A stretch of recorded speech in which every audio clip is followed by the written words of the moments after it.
Hello, everybody. Hello. Hello, everybody. Thank you for joining us. Today is the 18th of July, 2023, where we celebrate the anniversary of Nelson Mandela Day. And so I want to welcome everyone from Europe, Asia, Africa, the Americas, and Oceania who are watching this webinar today, organized by the CESNUR and Human Rights Frontiers, with a very interesting theme, which is time to end all discrimination, for intolerance, and the Taiji Men Case. And it is my honor to introduce you to Mr. Willy Potre, Director of Human Rights Frontiers International, who will have give us a message on this coming.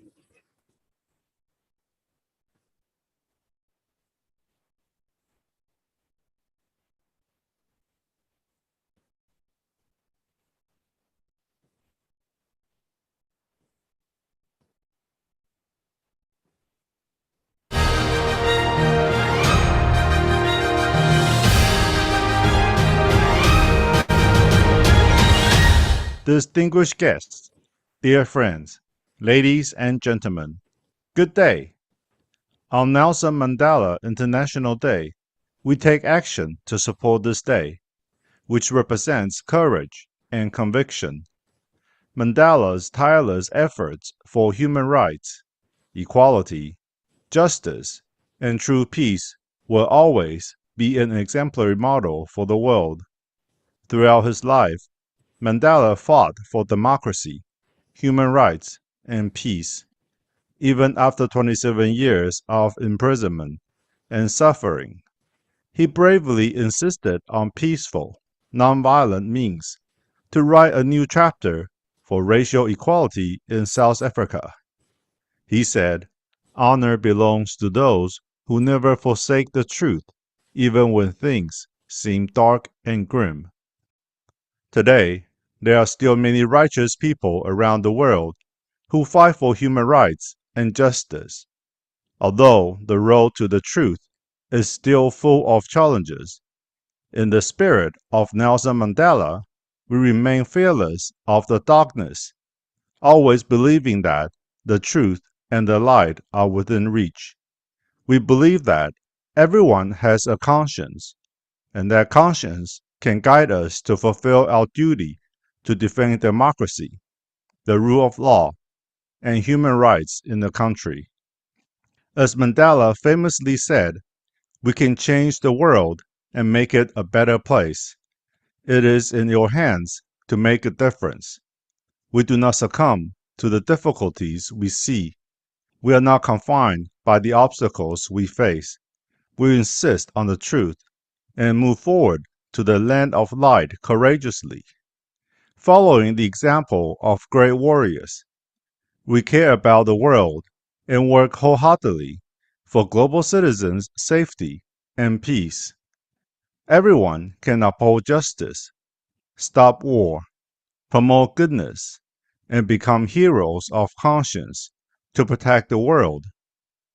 This is precisely the action that the world needs urgently, and this is the positive energy that people are earnestly hoping for. Turning something bad into something spectacular is possible if we can seize every opportunity to make meaningful transformations. Just as individual streams converge to form a vast ocean, global citizens' enduring unity and perseverance will finally consolidate and generate waves of positive change. Just as Mandela exemplified a lifelong commitment to human rights and reconciliation, each of us is shaping our own model of conscience every day. By constantly calming our hearts, reflecting on our conscience, correcting our mistakes, and bettering ourselves, we can inspire global citizens to improve and elevate themselves. May human rights violations cease and humanity prevail. May everyone follow the guidance of their conscience and thus gain wisdom, courage, and energy to do righteous things. May the light of conscience illuminate the world, allowing everyone to forever enjoy a fulfilling and happy life. Thank you all.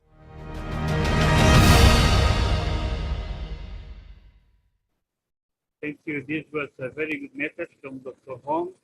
He spoke us about the fact that we cared about the world and the fact that everyone is able to uphold justice, and this is very needed to protect this world. And now, yes, this time we will have the video of Mr. Will Potre from Human Rights Action. Please go.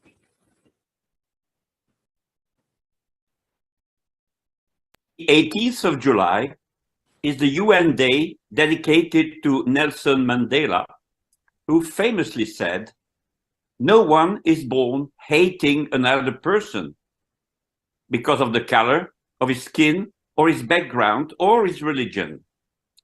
The 18th of July marks the birthday of the late South African president. And this year marks a decade since he passed away at the venerable age of 95. But he's always present, alive, and active in the conscience and the memory of mankind. It is vital to address intolerance, negative stereotyping, stigmatization, discrimination, incitement to violence and violence against persons based on religion or belief, with a human rights-based approach. In addition, nobody is born knowing how to manage religious diversity, which can have a huge positive potential for human rights, but also be the source of serious tensions. These truths underline the importance of inclusive peer-to-peer learning on faith and human rights.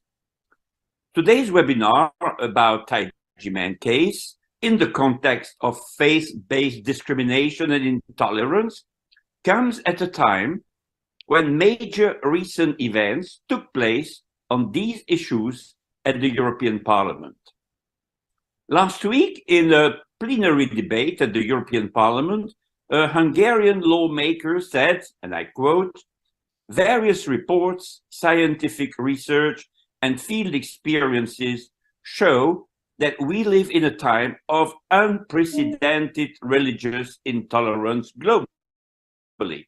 About 84% of the world's population identifies with some religious community.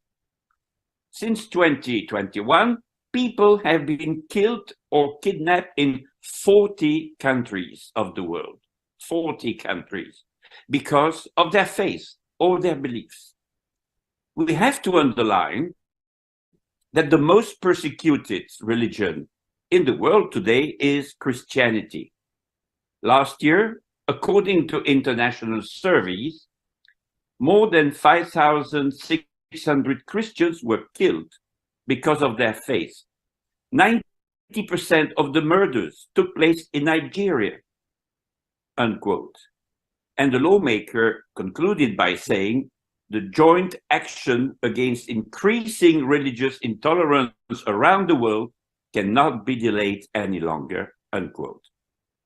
This parliamentary debate had been organized to commemorate the 10th anniversary of the adoption in June 2013 of the EU guidelines on freedom of religion or belief, 6 months before Nelson Mandela passed away, leaving for the future generations a huge amount of spiritual pearls that can feed our individual and collective consciences for at least the rest of the century.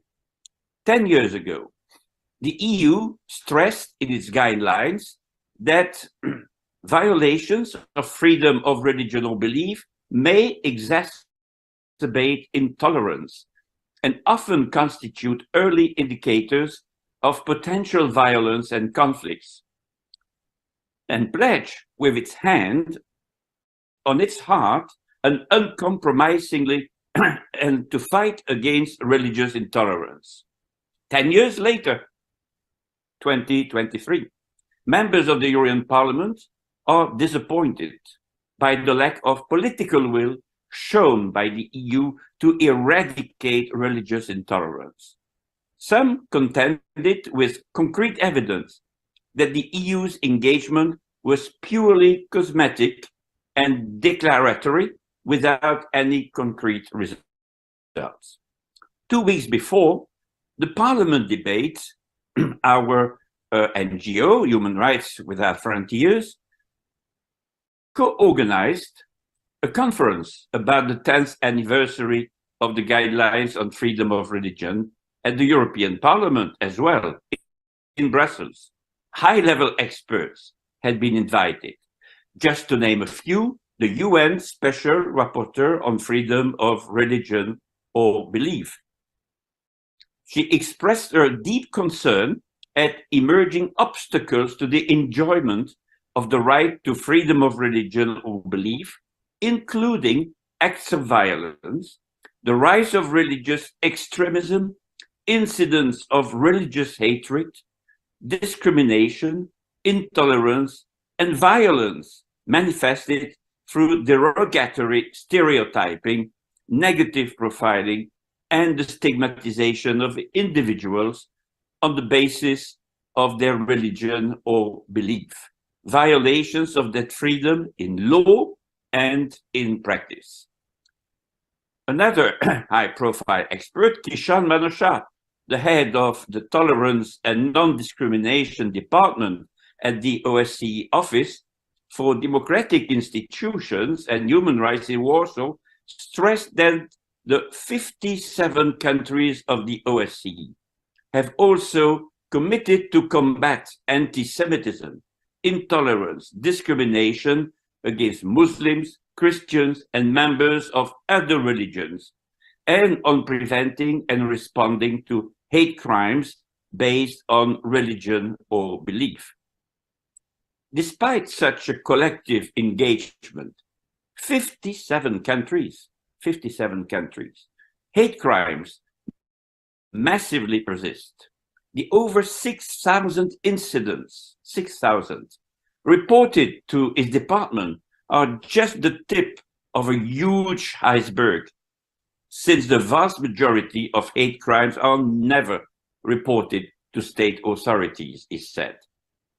According to the last OSCE hate crime report, 56% of the incidents were reported by NGOs.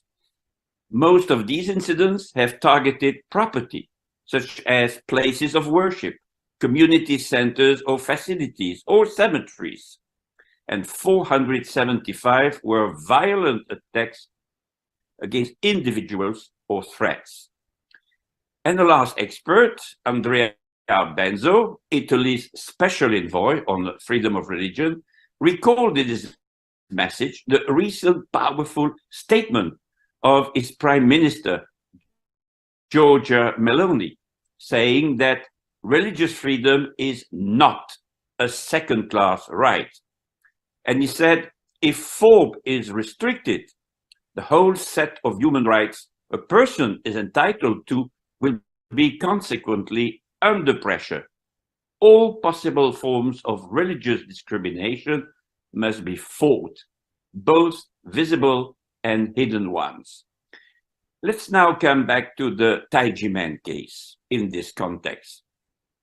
Taiji Men has been a victim of a case fabricated by the National Tax Administration to share higher bonuses granted to their investigators and inspectors whose official mandate is to hunt tax fraud, not to create fake ones. The direct and immediate consequence was the illegitimate and illegal arrest of Dr. Hong, his wife, and Tu Dizzy, to be followed by more than 5 months of detention. Taiji Men was negatively stereotyped by the media, TV, radio, and printed press for months and even years, until at least 2007, a decade later, when the Supreme Court declared them all innocent of all charges. However, the scars of the fake news negatively portraying Taiji Men persists in the minds of public opinion and in the minds of Taiji Men Dizzy. For years, they were victims of intolerance and discriminated against by the judiciary. For 16 years now, despite the total acquittal of the highest jurisdiction of the country, the tax administration has been going on to persecute the movement, auctioning their property. An end could easily be put to this situation with a political decision forbidding the tax administration to continue claiming undue taxes. And I will conclude with a quotation of the Mandela Foundation. This year, the motto of the Mandela Foundation is, and I quote, "Use your hands to do good in the world and help to end hunger and mitigate climate change by planting trees in your local communities, cities, and gardens." The aim is to plant 1 million trees around the world, but people can use their hands to do good in many other ways, in their families and in their social environment. In Taiji Men, the Dizzy have been well trained by Dr. Hong to use their hands to do good things in Taiwan and in the world. They can use their hands, their brains, and their hearts to fight for justice in Taiwan and in the world, to defend human rights, theirs and others, by spreading the message of peace and love, tolerance, and respect of religious diversity taught by their grandmaster, Dr. Hong, as well as the wisdom of Nelson Mandela. In his writings and speeches, Mandela has shared with us a lot of lessons that he learned from the hardships of his life. Some of his sayings are worth mentioning. A first one, and I quote, "No one is born hating another person because of the color of his skin or his background or his religion. People learn to hate. And if they can learn to hate, they can also be taught to love. For love comes more naturally to the human heart than its opposite," unquote.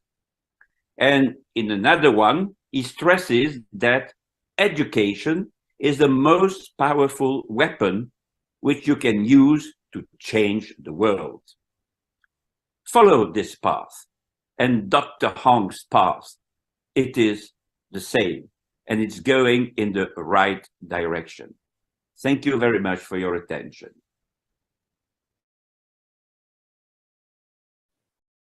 Oh, thank you, Willie. This video was very touching. He made a very good parallel between the philosophy of Dr. Hong and the way of life that we are all celebrating today with Nelson Mandela. So I will now give floor to our first scholar who will take the floor. His name is Dr. Massimo Intolerance. He's founder of the Center for Studies on New Religions. Plus, he's editor-in-chief of Peter Winter Magazine, which is based on the religious liberty focus magazine, which is the nightmare of all the oppressors. So, Dr. Intolerance, the floor is yours.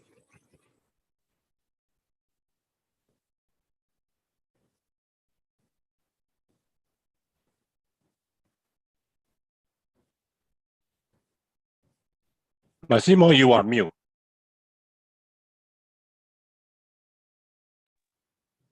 Can you hear me? Yes. Can you hear me? Now, yes. I assume you do. And so I will start by saying that I'm very happy to be with you from the faraway country of Laos, where I am traveling, and remember with you on Mandela Day the Taiji Men Case. The Taiji Men Case, as we all know, started on December 19, 1996, as part of a political crackdown on religious and spiritual movements accused of not having supported the candidate of the ruling party, the Kuomintang, who had sought and obtained to be re-elected in the first democratic presidential election of Taiwan's history. Can you still hear me? Hello? Yes. Yes, we can. Okay. Some of the other movements that were targeted by the crackdown had explicitly supported other candidates. Taiji Men had taken no political positions. However, the simple fact that it had not actively supported the Kuomintang candidate made it a victim of the repression. This is a typical feature of authoritarian and post-authoritarian regimes. It is not enough to be neutral. You should explicitly support the powers that be, or else. The Jehovah's Witnesses are one religious organization that is often persecuted for this very reason. They interpret the Bible in the sense that their sole allegiance should be to the kingdom of God. They do not become members of political parties, do not serve in the military, and do not vote in the elections. As American scholar Holly Falk has observed, this does not mean that they are uninterested in the well-being and happiness of their fellow human beings. On the contrary, they are passionate about sharing their way to happiness in this life and beyond with all. Only the way of sharing for them is religious rather than political. On Mandela Day, this choice and the problems it may create can be illustrated by telling the story of a little-known figure, Nelson Mandela's first wife, Mama Evelyn. Evelyn Tokomase was born in Enkobo, Transkei, on May 18, 1922, in a devout Christian family. By the age of 12, she had lost both her parents. She moved to Johannesburg and trained as a nurse. Through her first cousin, Walter Sisulu, later an important political figure, she met Mandela and married him in 1944. They were very poor, and it was Evelyn's salary as a nurse that enabled Mandela to complete his study and eventually become a lawyer, and enabled the couple to buy a home in Soweto, now restored as the historical Mandela House, and I and Peter Zörer, together with Holly Falk and Carolina Maria Kotklowska, or Hess, visited it in January this year. Between 1945 and 1954, Evelyn also bore to Mandela 4 children. While Mandela became increasingly involved in politics, Evelyn cultivated her main interest in life, religion. She became interested in Jehovah's Witnesses and became one of them in 1954. As Mandela later told the story in his autobiography, quote, "The Jehovah's Witnesses took the Bible as the sole rule of faith and believed in a coming Armageddon between good and evil. Evelyn zealously began distributing their publication, The Watchtower, and began to proselytize me as well, urging me to convert my commitment to the struggle to a commitment to God.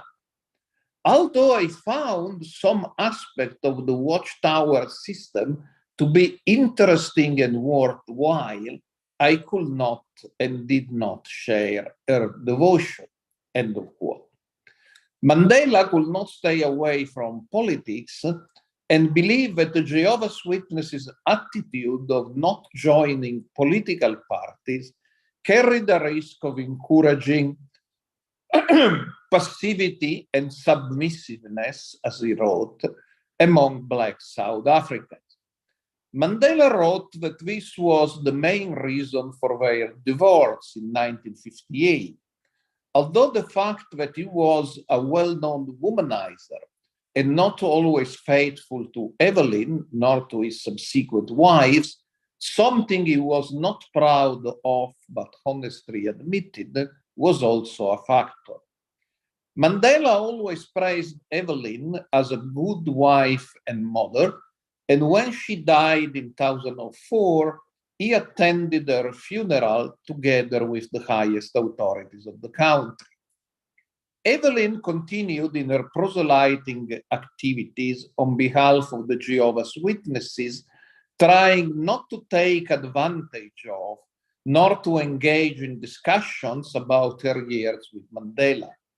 She used her maiden name, Masse, and in their later years, the last name of her second husband, Simon Rakipile, a Soweto businessman and a fellow Jehovah's Witnesses she had married in 1998. Her positions about Mandela remain ambivalent, although she rarely discussed them. She commented once that as she went door to door proselytizing, she found in many homes portraits of her former husband, which she, as normal for a Jehovah's Witness, condemned as idolatry and putting a man in the place of God. And the man, she added, who had the moral flaws she knew better than anybody else. However, she also said that God can use for the common good of a country men who are not perfect. Evelyn has been largely excised from the Mandela epic, as told in countless books, novels, and movies, because the attitude of the Jehovah's Witnesses of staying away from politics was not popular with her former husband's party. Not supporting the political struggle of Black South Africa was perceived as treason, and several Jehovah's Witnesses were badly beaten and some even killed. They were victims of a heated political climate, but also of a misunderstood notion of freedom. In Japan today, members of the Unification Church, now called Family Federation, are criticized because they are active in politics. And we read that a cult is infiltrating the leader Japanese political party. This is a blatant violation of the right of all citizens, including those who belong to minority religions, to participate in political life. But there is also a right not to participate in political life, as the Jehovah's Witnesses do based on what they believe are biblical reasons. And Taiji Men did in the 1996 elections. When supporting a certain party becomes a precondition for being granted freedom of religion or belief, there is no democracy and there are no human rights. Similar violations of FoRB and human rights have haunted the Jehovah's Witnesses in several countries. They are also the origins of the 1996 persecution of Taiji Men. Thank you. Thank you very much, Dr. Intervenier, for your always inspiring and your ability to connect facts to enlighten all our audience on historical facts and the actual situation of the now we will give the floor to our next speaker. This is Mr. Peter Sorer. He is a journalist and blogger, and he is the executive director of the Forum for Religious Freedom Europe from Austria. Please, Mr. Sorer, the floor is yours. Thank you. Thank you very much for the kind introduction.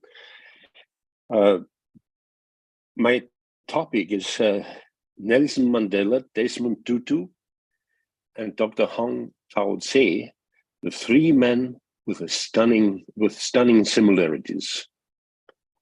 Their service to humanity in promoting an end to discrimination and intolerance, and fostering forgiveness, harmony, and peace. This essay delves into the Taiji Men movement and its charismatic founder and leader, Dr. Hong Tao-Tse, who serves as a compelling example of formative power of love and forgiveness.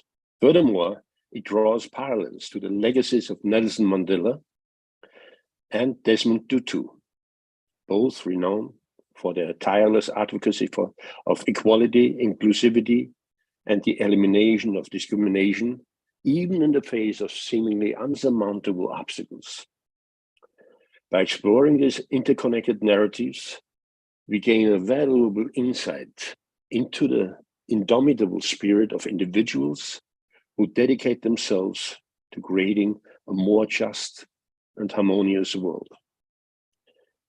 Just for those who do not know much about the Taiji Men movement, it is a spiritual and cultural organization based in Taiwan, founded in 1966 by Dr. Hong Tao-Tse.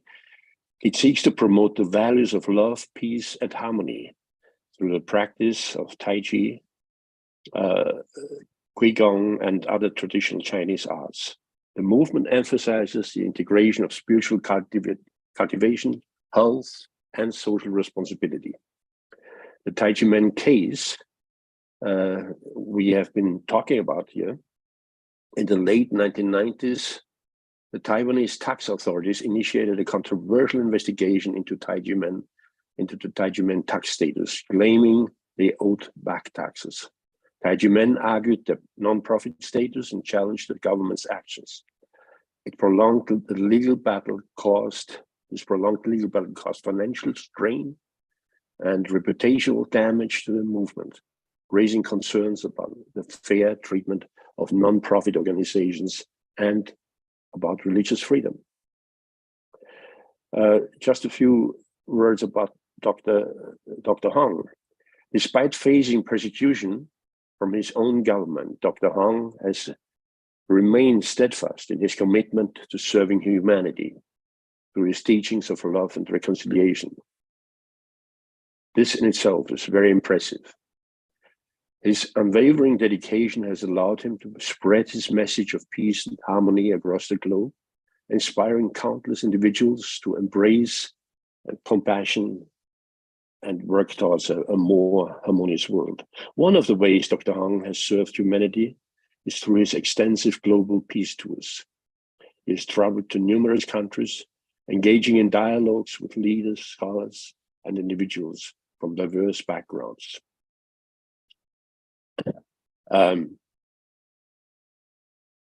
So these peace tours provide a platform for Dr. Hong to share his wisdom and promote understanding, unity, and cooperation among different cultures and societies. Additionally, Dr. Hong actively participates in international conferences and forums where he addresses pressing global issues such as religious tolerance, human rights, and environmental sustainability. I was quite surprised. I met Dr. Hong recently in Washington, and I was impressed. At his age, he is traveling around the globe, and that just shows his commitment. His presence in these events allows him to advocate for peace and social justice on a global scale, inspiring others to work towards a more harmonious world. Dr. Hong's commitment to serving humanity also is evident with establishment of educational initiatives. Because of time, I cannot go into more details, but Dr. Hong actively engages in humanitarian efforts, providing assistance to those in need. In addition to his humanitarian work, Dr. Hong promotes cultural exchange programs, encouraging dialogue and appreciation among different cultures. He believes that cultural diversity is a source of strength and enriches society. Despite the challenges and persecution he faced, Dr. Hong Tao Tse remains steadfast in his mission to serve humanity. So let me just now go to the main person, the main leader we celebrate today, Nelson Mandela. He is an icon of human rights and social justice. He dedicated his life to fighting against discrimination and oppression. He championed ideas of equality, reconciliation, freedom of all, and transcending barriers of race, religion, and belief. His struggle against apartheid exemplified his commitment to eradicating discrimination and ensuring a just society. Mandela drew inspiration from his African heritage. About this African heritage we learned at our trip to South Africa, which was highly interesting. Thank you, Massimo, for inviting me to this. Mandela drew inspiration from his African heritage and the traditional values and wisdom of his people. Many African cultures emphasize communal harmony, Ubuntu, which means the belief in the interconnectedness of humanity, and the importance of forgiveness and reconciliation. Mandela embraced and incorporated these values into his worldview, allowing him to foster the spirit of tolerance and forgiveness throughout his life. Mandela's personal journey, including his time in prison, 27 years prison, significantly influenced his perspective on forgiveness and reconciliation. While incarcerated, he witnessed firsthand the dehumanizing effects of hatred, anger, and vengeance. Mandela recognized that the only way to break the cycle of violence and achieve lasting peace was through forgiveness, compassion, and understanding. His own transformative journey and his desire to build a unified, non-racial South Africa played a crucial role in his ability to generate the power of tolerance and forgiveness. Furthermore, Mandela drew inspiration from other global peacemakers, such as Martin Luther King, Mahatma Gandhi, and Mother Teresa, who were renowned for their teachings of love and forgiveness. This is something I discovered, that actually these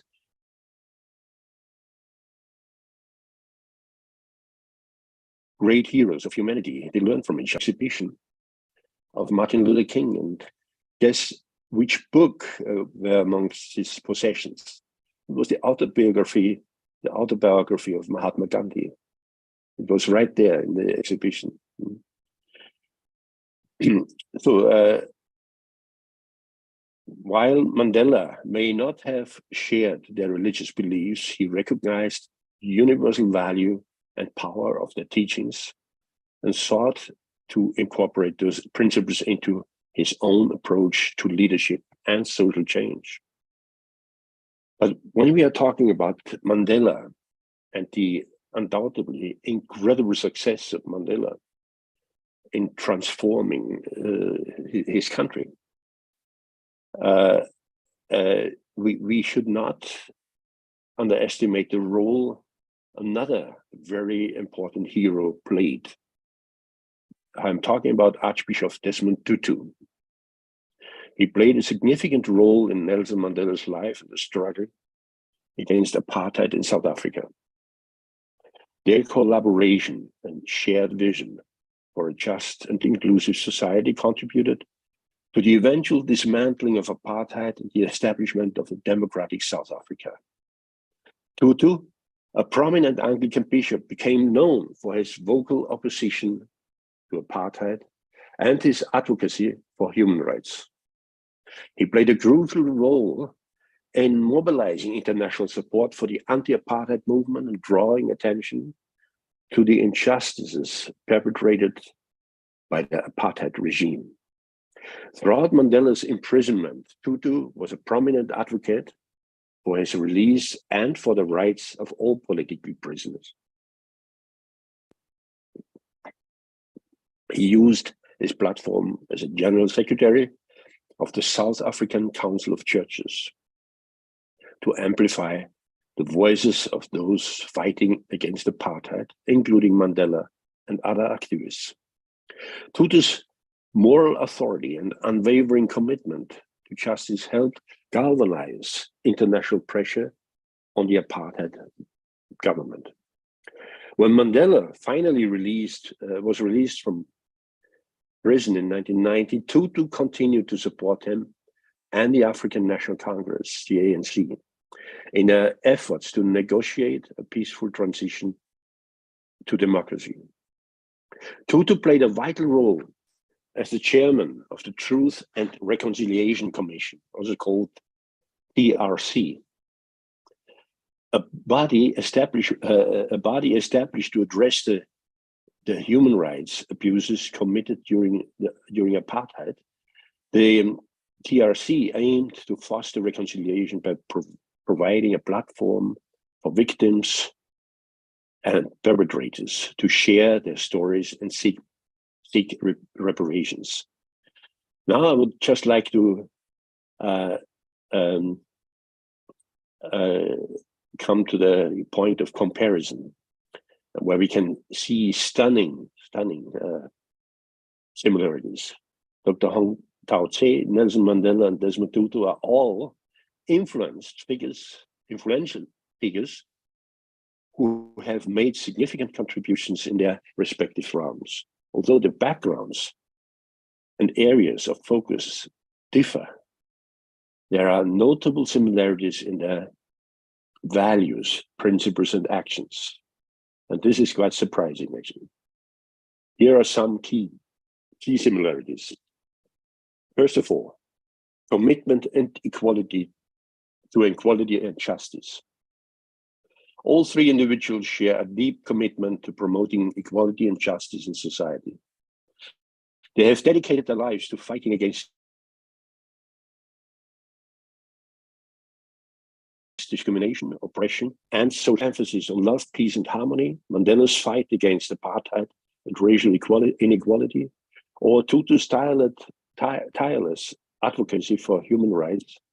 All three leaders have consistently championed the rights and dignity of all individuals.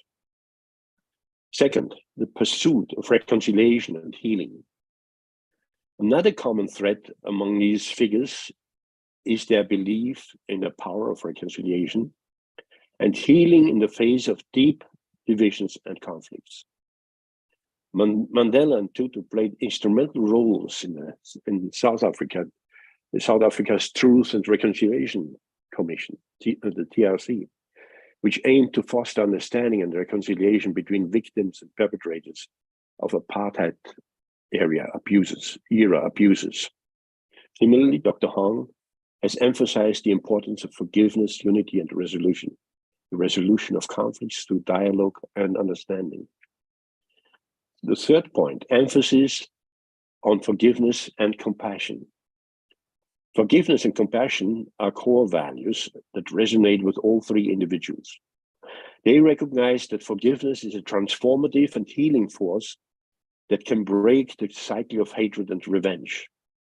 Mandela's ability to forgive his oppressors, Tutu's teaching on Ubuntu and the importance of empathy, and Dr. Hong's emphasis on cultivating love and compassion all highlight the transformative power of forgiveness and compassion in promoting peace and harmony. The fourth point is global influence and inspiration. Dr. Hong, Mandela, and Tutu have left an indelible mark, not only on their respective nations, but also on a global scale. During my visit to Taipei in early April, accompanying an esteemed delegation of human rights scholars, led by Dr. Massimo Truvini, we had the privilege of visiting the Taiji Men Academy. The Academy showcased a remarkable display of tokens of appreciation from international organizations and governments representatives, including heads of state, presented to Dr. Hong in recognition of his tireless global efforts in promoting peace and harmony. This experience brought to mind our visit to the Mandela House in Soweto, South Africa, earlier this year, where we encountered a similar outpouring of gratitude from across the globe, honoring Mandela's relentless pursuit of peace and reconciliation. Their unwavering commitment to justice, their ability to inspire and mobilize people, their promotion of universal values have resonated far beyond their immediate spheres of influence. They have become iconic figures whose teachings and actions have inspired countless individuals around the world and stand up against injustice and work towards a more equitable and inclusive society. Fifth point, the peaceful means of achieving change. All three leaders have consistently advocated for peaceful means and achieving change, even in the face of immense adversity. They understand the power of nonviolence, dialogue, and negotiation in overcoming deeply entrenched systems of oppression and inequality. Their unwavering commitment to peaceful means of bringing about social transformation has been instrumental in their respective struggles. Desmond Tutu was awarded the Nobel Prize in 1984. The Nobel Committee honored Tutu for his tireless efforts in opposing apartheid and in advocating nonviolent resistance. Tutu's prominent role as a vocal critic of the South African government's apartheid policies, along with his calls for international sanctions, drew global attention to the injustices perpetrated under the apartheid. The committee acknowledged this significant contribution to the cause of peace and justice in South Africa. Only 9 years later, 1993, Nelson Mandela was awarded the Nobel Peace Prize. He received his prestigious honor jointly with former South African President F.W. de Klerk. The Nobel Committee recognized their efforts in negotiating an end to apartheid and laying the foundation for a democratic South Africa. Mandela's leadership, resilience, and commitment of nonviolence were acknowledged as instrumental in bringing about peaceful transition and fostering national reconciliation. It is evident that Dr. Hong Taozi, Nelson Mandela, and Desmond Tutu share a remarkable commonalities in their unwavering commitment to equality, justice, reconciliation, forgiveness, and the pursuit of change through peaceful means. These exceptional individuals have left an indelible mark on their societies and have served as inspirational leaders, guiding people worldwide with a moral compass, resolute principles, and unwavering belief in the inherent worth and dignity of every individual, even in the face of seemingly unsurmountable opposition and challenges. Their legacies serve as a testament to the enduring power of compassion, resilience, and the pursuit of a better world for all. In conclusion, as we anticipate Dr. Hong's 80th birthday, we are reminded of the urgent need to redouble our efforts in promoting his extraordinary legacy across the globe. It is incumbent upon us to advocate for his well-deserved recognition, such as the prestigious Peace Nobel Prize, as a testament to his unwavering commitment to serving humanity. Let us unite in our endeavors to amplify Dr. Hong's message of love, peace, and harmony, ensuring that his remarkable contributions continue to inspire generations to come. Together, we can make a profound impact and honor the exceptional legacy of Dr. Hong Tao Tse. Thank you for listening. Oh, thank you. Thank you very much, Mr. Soder, for your very insightful presentation and correlation between these three big men. And I take one of your sentence, which is the pursuit of change through peaceful means.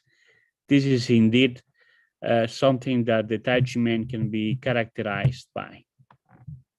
And now for the audience, for those who are joining recently, let me remind you that we are today at the celebration of International Nelson Mandela Day, July 18th, which is held every year on his birthday to honor his legacy of fighting for democracy, freedom, equality, diversity, and reconciliation.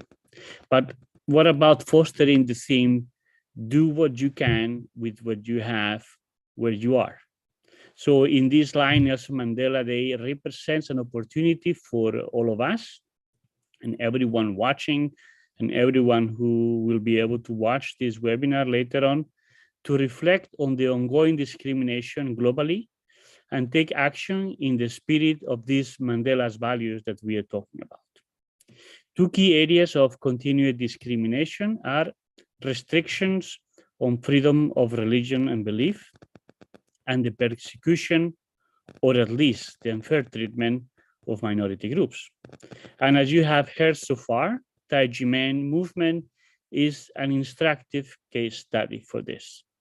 The spiritual organization has faced circa 2 decades of discrimination and persecution by some authoritarian officials in Taiwan's government simply because of its qigong and self-cultivation practices. I would like to transmit the message that it would help if good-hearted government officials become more proactive and dialogue to find a fair, just, dignifying, and conscious solution to restore what is due to the Taiji Men movement. Despite being found innocent by Taiwan Supreme Court, the government maintains the tax and levy against Taiji Men and its leaders. This contravenes freedom of religion or belief under Taiwan's constitution and even the Universal Declaration of Human Rights. In other words, or in words of Mandela, it always seems impossible until it is done. So I encourage officials to get it done. It might seem impossible until they do it. In fact, I would say that to correct one's mistakes is a dignifying and honorable action. Achieving change takes persistence, courage, and hope. And in this light, we will watch now an inspirational video from Dr. Hong commemorating the anniversary of a victory that still needs to be brought to the life of many. Video in.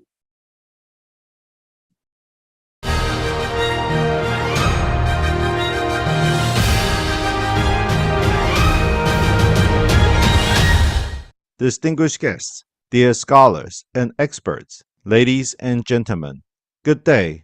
First, I would like to thank all the scholars, experts, and people from all walks of life who have joined us on this journey. It is through your selfless dedication that we have endured hardships and remained steadfast in our beliefs. Together, we have documented a profound history of human rights. July 13th is a day worth commemorating and reflecting upon. 16 years ago, on this very day, the Supreme Court's ruling on the groundless Taiji Men case restored the truth, revealed undeniable principles, and upheld justice. Throughout this journey, my Dizi and I have never abandoned each other. I have witnessed their growth, some changing from youthful black hair to white hair, and children growing into adults. Time has proven that justice is forged through love, courage, and unwavering perseverance. It is a path that aligns with our conscience, leading to freedom, the enjoyment of human rights, and happiness for all. Lamentably, in this age, the world's morality is declining, and people's hearts are not as they used to be. With regard to the Taiji Men case, the road to redress is long and fraught with difficulties and obstacles.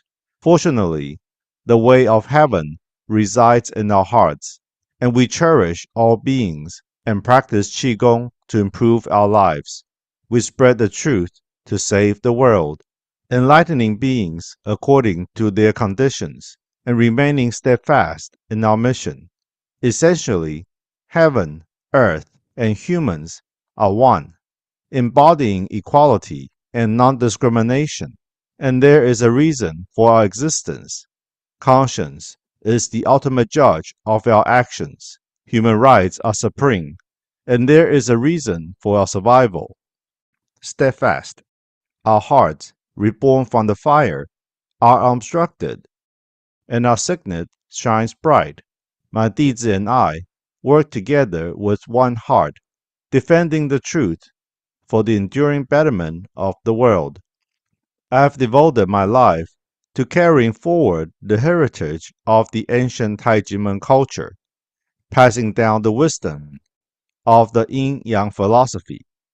I place great emphasis on practicing the Gongfu of harmonizing the heart and energy, putting knowledge into action, and preserving the essence of this culture. I founded Taiji Men Qigong Academy to promote the Taiji Men culture and enhance the physical, mental, and spiritual health of the people of the world, promoting the culture of love and peace to all corners of the globe. Taiji Men believes that as long as everyone holds the faith of love and peace in their hearts and strives to practice it, the consolidated energy of kindness and wisdom will be able to change the world, bring a better tomorrow for all. Despite facing difficulties, Taiji Men's Sifu and Dizi, as martial arts practitioners, have the courage to confront challenges. We recognize trials as opportunities for improving ourselves, just like a sword being forged, turning all sorts of sweet and bitter experiences into nourishment and motivation for self-betterment and helping others. Why are Taiji Men's Sifu and Dizi so perseverant and persistent? It all boils down to the distinction between good or bad, right or wrong, and true or false. This involves the wisdom for navigating life, and as we are surrounded by unbalanced situations and lost hearts, we need more than ever to see the truth clearly with a calm heart and resolve conflicts with the wisdom of balance. Moreover, we need to have a broad heart to practice peace and spread the energy of love and goodness. It's rare to encounter a centenarian in the world, but conscience, education, and culture can continue for hundreds and even thousands of years, influencing future generations and changing the destiny of humankind. The essence of human life is sustained by qi, the vital energy within us, and when our final breath is taken, life comes to an end. Where do we come from? Where will we go after death? Exploring and comprehending the truth of our existence forms an integral part of the ancient culture passed down by Taiji Men. As humans, we all encounter various tests and hardships. Throughout history, no one has been exempt from morality, and no dynasty has stood infinitely. Especially in the 21st century, both nations and individuals must confront mounting uncertainties and challenges. Only by bravely facing these trials can we overcome difficulties and gain life wisdom, helping ourselves and others in the process. I encourage everyone to dedicate a moment each day for self-reflection. introspecting our own thoughts and emotions, understanding the people and circumstances around us, exploring the evolution of history, and comprehending the changes of time. What holds eternal value? How shall we conduct ourselves with dignity in the face of heaven and interact with others without guilt? Love is the driving force of human life. Conscience is the solution to the problems facing global citizens. Conscience is the guideline for national prosperity and people's well-being. Conscience is the promoter of world peace. Conscience will enable love to grow more energetic. By practicing conscience, love, and human rights, individuals can secure their livelihoods, bring happiness to their families, stabilize the world, and fulfill their life missions while creating value. Every action we take plays an important role in changing the destiny of the world. Every sincere heart is a key force in changing ourselves and the world. Taiji Men's 师父 and 弟子 demonstrate courage, hope, and energy, cultivating a spiritual culture rooted in love and peace, and promoting the awakening of conscience. We hope that global citizens can join hands and resonate with the righteous energy in the universe, bringing a truly happy future to the earth and humanity.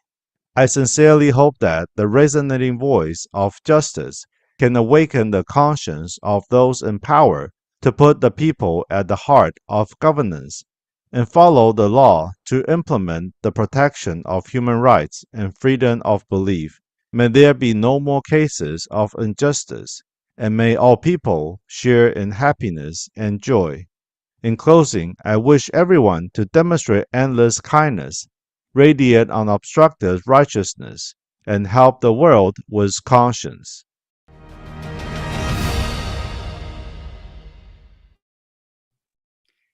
Well, another very inspirational video from Dr. Hong, accompanied by a beautiful presentation of the activities that the Taiji Men DC are doing around the world to promote justice, to promote dignity, to promote effort.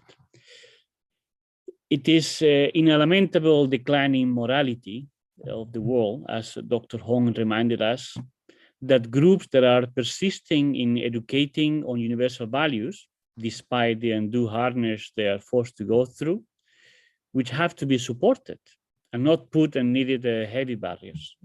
So in this light, we have some insightful testimonies from Taiji Men DCs.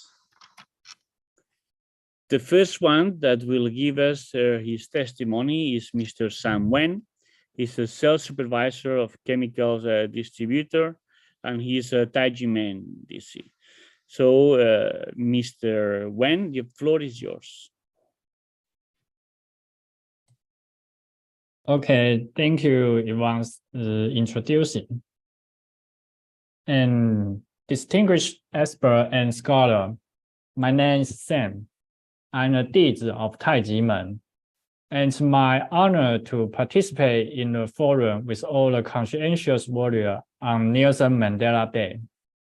Mandela said, "It's said that no one truly knows a nation until one has been inside its jails. A nation should not be judged by how it treats its highest citizen, but its lowest one." In the course of personally participating in the vindication of Taiji Men case, I deeply realized that the so-called the beacon of the democracy in Asia, Taiwan, is full of unknowing shadow and remain of authoritarianism. They respect as democracy, but still continue to persecute the people by the means of judiciary and taxation. Those unlawful tactics all violate the Constitution, ICCPR, and the ICESCR. 27 years ago, the day after the Taiji Men case happened, my aunt, Mrs. Wen Xiuzhen, was interviewed by the media to explain how she practiced Qigong improve herself physically and spiritually. But a few days later, her home was searched by the police and she was interrogated. My uncle was affected by the negative media coverage. He locked the door whenever she came to Taiji Men, and my aunt will not be allowed to return home. My aunt, burdened unexplainable pressure by the incident, her family was broken up, and her job as a publisher supervisor was demoted.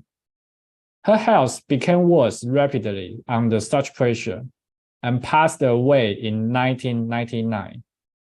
Looking back to 27 years ago, when I was in elementary school, although the incident did not directly affect my family, I still remember my parents bragging a lot over the incident, even to the point of the divorce. However, my aunt seems to disappear and was no longer mentioned by relatives because they took her as a family stain. And my peer only knew that my aunt has died of an illness and were unable to understand the whole story, even for her only son. When I grew up, I gradually learned about those untold stories from my brother and sister in Taiji Men. A few years ago, at a press conference, Judge Zhao Zilong, who was in charge of first trial of the Taiji Men criminal case, mentioned that during the trial of the case, he had a profound realization that it took 10 years before the victor of acquittal was confirmed, which was a very long time for the common people. And the difficulty of process was known only to those who had really experienced it. The day after the case, my aunt faced the media to tell the truth about the case. But in a few days, she was immediately searched and interrogated by the prosecutor Hou Kuanren. He did a large-scale search to her home and intended to create a chilling effect. Even mentioned that he wanted to arrest 200 people. My aunt suddenly lost her husband's understanding and was unable to return home. She also lost the trust of her workplace and was demoted by her company. In those tremendous pressure, she insisted on her innocence and justice until she lost her life. When I look back on this incident, I think I should vindicate her reputation in family. However, I realize that the damage is very difficult to repair. It's like a nail fixed on wood. Even it's pulled away, the scars are unable to recover. In fact, the criminal division of the Supreme Court acquitted of charges and found that Taiji Men not guilty of fraud, tax evasion, or violation of tax codes in 2007. However, the government has not yet cleared the reputation of Taiji Men and continue to persecute their human rights by public authority.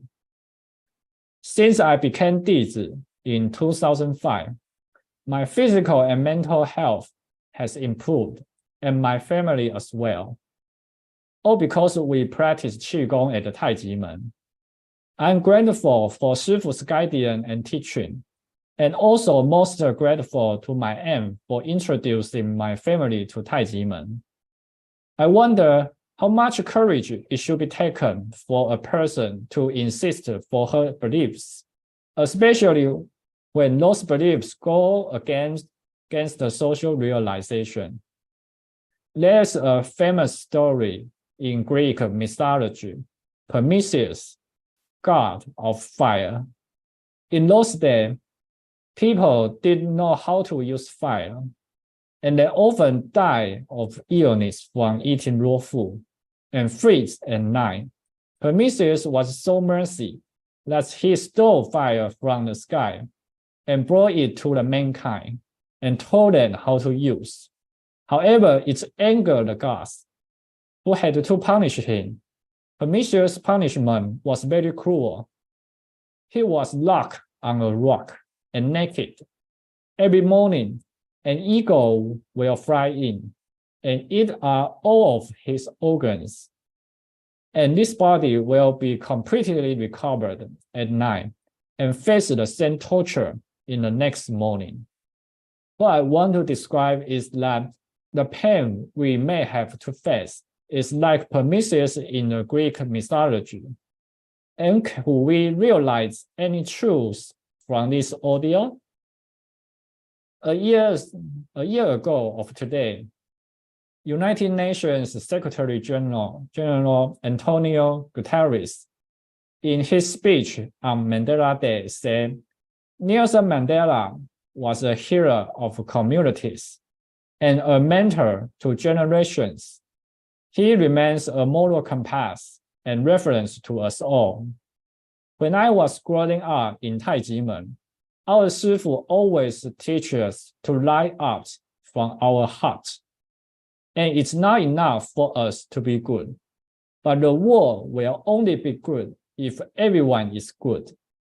Therefore, Taiji Men Zangmenren and his弟子 has visited over 5 continents, 101 countries, and more than 300 cities, and devoted more than 3,000 cultural performers, continuously spreading the seeds of love and peace in all corners of the world. We remember the time when we were burdened with the case, but at the same time, we had to spread love and peace to the world. From the time when we were not sure of what we were doing, now we realize that Shifu was lighting a light to point in the direction that people of the world in who should all travel. Therefore, I especially recognize that all of us gathered here for the sake of fairness and justice, and remain a moral compass and reference to us all. More importantly, we are paving a path to peaceful sustainability. I would like to appreciate all of you and wish you all good health, love, and peace in your heart. Thank you very much. Thank you, Mr. Wen. It was a very good presentation about your experience and related to your relatives. And because, yes, indeed, as you say, it's very difficult. How do you restore the dignity of somebody who did not manage to get justice in life? That's a very difficult question. And indeed, nobody should have to go through such a thing. So thank you. Our next speaker for these webinars is Mrs. Sona Chen. She's a school teacher, on primary school, and it's very important. We've been talking about educating, educating society. So I'm very interested in knowing what's the experience of a primary school teacher. Mrs. Sora Chen, the floor is yours. Thank you so much, Yvonne. Hello, everyone. I'm Zona. It's my honor to be here with you today. I'm Taiji Men Case. I've joined Taiji Men since I was 1 year old, and I have gained physical, mental, and spiritual health and happiness as a result of my practice. My Shifu, Dr. Hong Daozi, Zangmenren of Taiji Men, told me how to be a person of conscience and use wisdom to face challenges in life. I'm a primary school teacher. I always teach my students to be conscientious and to help others. Today is Nelson Mandela International Day. On July 18, 1918, this great leader who promoted peace was born. Here, I give my regrets to him. Mr. Mandela actively promoted anti-apartheid, but was convicted by the Court of South Africa of conspiring to overthrow the government and other charges. Mr. Mandela was imprisoned for 27 years. after he was released from prison. Mr. Mandela led mediation and negotiation and stood up to lead South Africa during the transition period to promote multi-ethnic democracy. In 1993, he won the Nobel Peace Prize. This great leader promoting peace had great contributions to South Africa and the entire world.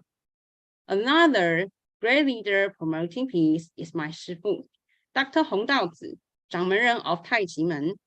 We have never accepted any public donations, and we have self-funded trips to more than 100 nations and presented over 3,000 cultural performances in Taiwan and abroad. We also hosted ceremonies of ringing the bell of world peace and love to awake people's conscience and heal people's emotional wounds. Also showing the culture of love and peace. During the pandemic, we widely spread news articles and videos about the 5 do's, 3 don'ts, and 6 tips for disease prevention to help global citizens stay safe and healthy, physically and mentally. The Bell of World Peace and Love has been run by 502 world heads of state and government so far, representing 133 nations, and many of these presidents have already achieved their peace wishes. By taking the initiative negotiate between the 3 Central American nations, Colombia, Ecuador, and Venezuela in March 2008. Dominican President Fernandez also fulfilled on his promise of peace, thereby preventing a war situation and thousands of chaos. Such a great leader who promote peace have been severely persecuted in Taiwan by the tradition, tax law, and freedom of religion belief. It has been 27 years, the same time that Mr. Mandela was thrown in prison. The Taiji Men case happened on December 19, 1996, after careful trial by the judiciary for 10 years and 3 months. On July 13, 2007, the Supreme Court found Taiji Men not guilty, and there was no tax evasion. All the people who were innocently detained by the prosecutor Ho in 2009 were paid for their unjust detention by the government. It proved that Taiji Men was innocent from the beginning. In other words, the Supreme Court has restored the justice and innocence of Shifu and deeds of Taiji Men, and the national compensation for unlawful imprisonment also symbolized the Taiwanese government's apology. But I don't understand why the National Tax Bureau and the Administrative Enforcement Agency could ignore the judgment of Supreme Court, override above judiciary, and cooperated to illegally and violently auction the sacred land of Taiji Men. Obviously, it's a case of human rights violation. Everyone says that Taiwan is a beacon of democracy in Asia. I really love my country, and I sincerely hope that Taiwan could truly become a beacon of democracy in Asia. I hereby call on Taiwanese government to resolve the Taiji Men case and return the sacred land to us immediately. I sincerely hope that conscience, love, peace, democracy, and the rule of law, human rights, and freedom can be implemented in every corner of the world. People will no longer be enslaved and gain real happiness. As a teacher, I teach my students on how to live in peace and avoid conflict. I also teach students how to respect others and practice human rights with conscience. One day, several students arrived late for class. When I asked them why, they explained that they went to help a little girl when they saw her was injured. Another story, there was a student with mood problems and chose not to participate in the school activities. The whole class tolerated and helped her with kindness. She got along well with others and actively participate in school activities. As a teacher, I was deeply touched by the children who are willing to help others. I traveled to Sweden with my shifu in last May to attend the United Nations Stockholm Plus 50 Environmental Conference. We were invited head of state, ministers, and key leaders to ring the bell of world peace and love and wish for world peace. The former Costa Rica Minister of Environment was moved after ringing the bell of world peace and love and thanked us for our contribution and said, in Costa Rica, we say that the mothers of Costa Rica are the most happy mothers in the planet because they know that their kids, their son, will never go into a war. There's no army. They are very proud of it. I broke into tears and was very moved when I heard that peace is the best response and solution for the entire world. Nobody wants to go to a war or see their family sacrifice on the front line. We all hope that our children can live in a country of peace, freedom, and human rights, not in fear, war, or persecution. This is why we insist on the truth, taking 27 years of youth, doing our best to redress the Taiji Men case. In Taiwan, Taiji Men was not the only one that encountered judicial and tax persecution.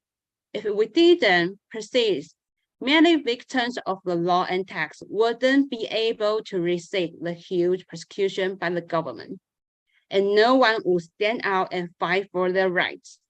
Therefore, I know that what we've done was a great career. I'm very grateful to my shifu, Dr. Hong Daozi, Zhangmenren of Taiji Men. What I've learned is not only physical and mental health, but finding our true value as a human being, where we came from and where we are going to. I'm so honored to be a Taiji Men Deeds and sincerely invite everyone to join Taiji Men, the big energy family, to gain real physical and mental health, finding the value of being a human being and obtain health, wealth, wisdom, happiness, and well-being in our life. Thank you very much. Thank you very much, Zona, for your presentation, for your telling us your experience. I think it's very important for the audience to have all these experiences of the different diseases from different perspectives. It's just we need to know what the individuals are living and going through. So we go now from a professor to a student. So the next speaker is our friend, Mrs. Josie Lee. She's an university student, Brittany Ding. Sorry, I missed that one. Is a student in Taiji Men DC. Please enlighten us, and what is it that you have to tell us to help us further understand what is happening?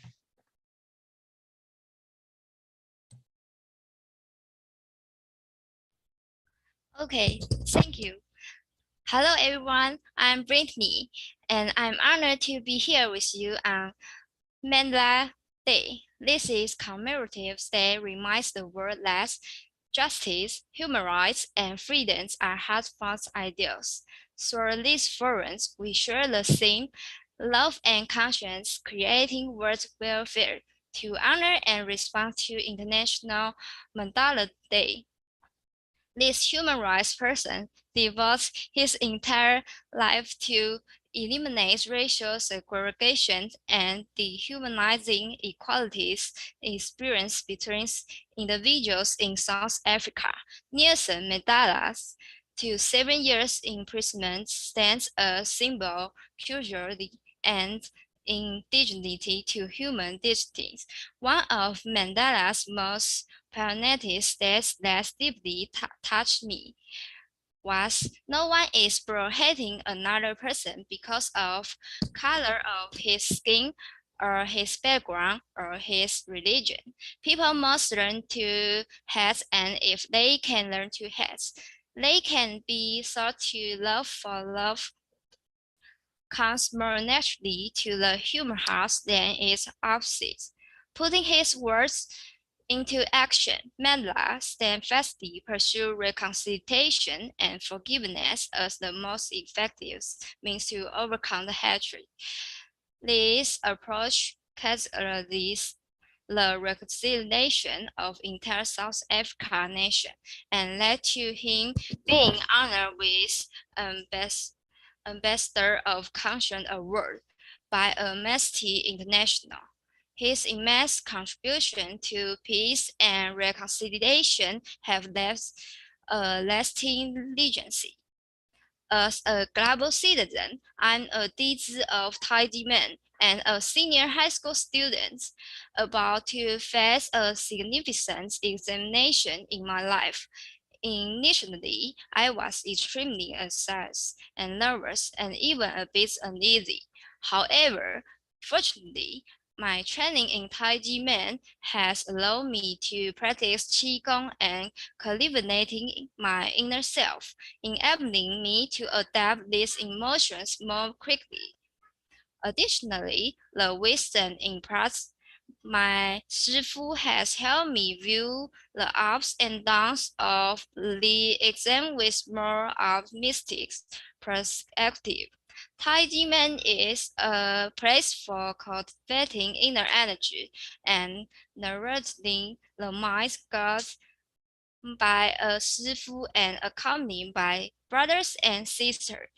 We work on refining our character and advance on our journey, creating a powerful and positively energy community. Growing up in this uplifting environment, I have learned valuable life wisdom from Shifu through their action, words, and even unspoken teachings. They have taught me to face and deal with life adversities with love and integrity. During the sixth semester of my freshman year in high school, technology issues with school season resulted in me not being able to choose the class I wanted for the next year. I felt deeply disappointed. And at that moment, however, I recalled our Sifu's word. All arrangements are the best arrangements, and shift my perspective. I realized that perhaps this was indeed the best arrangement for me. I let go of my negative emotions and accept the reality. Adapting a positive mindset, I found myself in a class with wonderful teachers and friends, and my class atmosphere was also great. I adapted remarkably well to the situation. I'm very grateful to my Shifu for accepting me and my family as Dizi in Taiji Men. Being part of this big family has brought more laughter and improved our physical and medical health. Through the earnest teachings of my Shifu, I have come to understand the hard work of my parents, and I learned to cherish every moment spent with my family. I feel incredible fortune to be Dizi of Taiji Men. Not only do I receive from my Shifu, but I also receive junior care from many brothers and sisters. Especially the Taiji Men, a place filled with love and kindness has become a victim of human rights persecutions. The Taiji Men Case is a significant human rights violation in Taiwan, also known as tax persecution, due to an incident at the time of the incident without any evidence or proper investigation. The Taiji men was standard defended and judged without trial in over 400 serialized media reports, affecting tens of thousands of families. Prosecutor Hong Kwan-ren acts unlawfully and abused powers fact false case. It has been 27 years since the events of 1996, and on July 13, 2007, the Supreme Council of Taiwan cleared Taiji Men in 2007 and ruled that all defendants in the Taiji Men case were innocent, has no outstanding taxes, and had no violated tax law. The court also recognized that the acts of paying respect to the Shifu Shuo or gifts was exempt from taxes. However, the baseless tax documents continue to house the Taiji Men deeds to this day. Furthermore, on July 31st and August 21st, 2020, the government illegally auction of the plaintiff's site for our practice center in Miaoli, finally reclaiming its state-owned property. The unjust servant endured by Taiji Men deeds has yet to be fully vindicated. Taiji Men is not an isolated case. Many citizens in Taiwan have suffered greatly from illegal tax bills. In pursuit of justice and fairness, I have been activities involved in various activities organized by tax and legal reforms since I was young. One significant event was when I participated with my family in the 1218, 1219 anti-financial tax corruption movement during my 6th grade year. Looking back on last day, the weather was damp and cold, but the taxpayers facing hardship fairness shared their stories, which deeply touched my heart.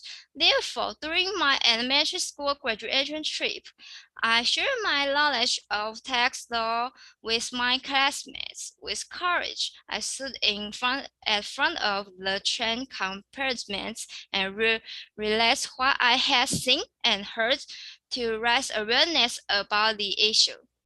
The plight of this taxpayer surely invokes sympathy, and believe it is essential to fight against the injustice they endure.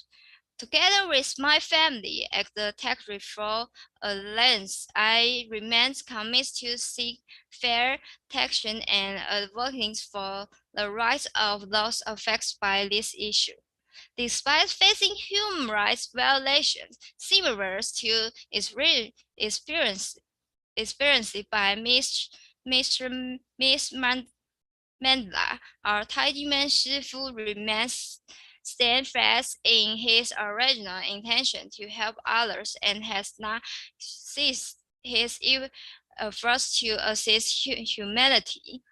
He has led his deeds across 5 continents, 101 countries, promoting the ideas of love and peace, which are voting for 12 major declarations. On the day of September 11, terrorist attacks our Shifu courageous step in New York and invited United Nations ambassadors and the list of non-governmental organizations to hold a bell ring and blessing ceremony, providing solace to troubled hearts of people. During less chaotic time in New York with international air travel, in this area, and the world engulfed in the shadow of terror. There were predictions of potential attacks on Hawaii's Spirit Harbor. Remaining true to spirits of marine practitioners who host their commitments, the Taiji Men Case overcome countless obstacles and fulfills their promise by traveling to Hawaii to host a bell ring ceremony for Dr. Ho. On September 16, 2021, they declared in Taiji Qigong Health Association a Dr. Ho Taoistic Day. Even amidst such a turmoil, my Shifu always carries profound love in his heart, hoping that love and peace can spread to every corner. Through this expression, we hope that more people can understand the significance of love, conscience, and peace. We further hope that everyone will embody love and conscience in their daily lives, practice peace, and using love to conscience to transform the world and creating more well-being. Peace starts with each individual and extends to the entire world. Best wish to everyone for joy, peace, and good health. Thank you for all. Thank you very much, Brittany, for your experience, for your messages, also for your smile at the end. It's a beautiful smile. And now we will go to our fourth testimony. Her name is Mrs. Josie Lee. Now it's correct, Mrs. Josie Lee, university student from the Taiji Men DC. And yeah, so let's say what you have to tell us, Josie. Okay, thank you. Hello, everyone. It's a great honor for me to celebrate International Mandela Day with all of you. Mandela Day commemorates South African civil rights leader Nelson Mandela, a great human rights defender and advocate for peace. As a Taiji Men and a university student, I hope that the values of Taiji Men and the spirit of Mr. Mandela can be integrated into today's presentation. Mandela's unjust imprisonment was one of the most shocking incidents of political imprisonment in the 20th century. He spent 27 years in prison and became a symbol of freedom and peace in South Africa and the world. Mandela endured tremendous pressure to uphold his belief in justice and human rights through nonviolent and peaceful resistance. Ultimately, he became South Africa's first Black president in 1994, leading the country toward reconciliation and unity. Mandela was a charismatic and committed leader who stood for peace, freedom, and equality and taught us the importance of courage, perseverance, and tolerance. His life was full of challenges, but he always believed in the power of peace and non-violence to achieve racial reconciliation and national harmony. The Taiji Men human rights persecution case also entered its 27th year this year. Taiji Men is an ancient vampire of Qigong, martial arts, and self-cultivation. However, 27 years ago, Taiji Men suffered serious persecution and unfair treatment from the public authority. Taiji Men fell into darkness and predicament. These 27 years have been a painful and difficult journey for Taiji Men. But our Shifu, Dr. Hong Daozi, and Taiji Men have never given up their pursuit of justice, just like Mandela. We are supported by the belief of justice and peace, adhere to the spirit of Taiji Men, and continue to spread the seeds of love and peace around the world. For example, in recent years, Taiji Men Dizi, including me, have walked onto Karagalan Avenue several times on December 19th to express our demands to the government and fight for the fairness and justice that we deserve in a legal and peaceful way. The one that impressed me most was when I was in 9th grade. There was an important exam for 2 consecutive days, and December 19th was the first day of the exam. But my Shifu once told us that studying is to learn the conduct of life, and December 19th is the day when the Taiji Men case happened. and it was the darkest day in the history of human rights in Taiwan. To rush to Kaidao to participate in the rally, I asked my teacher for leave with anxiety, but when she knew that I was going to fight for fairness and justice, and even contributing to the reform of Taiwan's legal and taxation system, she didn't say much, but thought it was a very meaningful activity and encouraged me to participate. After going to Kaidao, I read the content of tomorrow's exam while shouting slogans, and sometimes I listened to the stories of tax victims who were persecuted by the government, fearing the power of the government and choosing to endure. But now they choose to bravely stand up and share their experiences.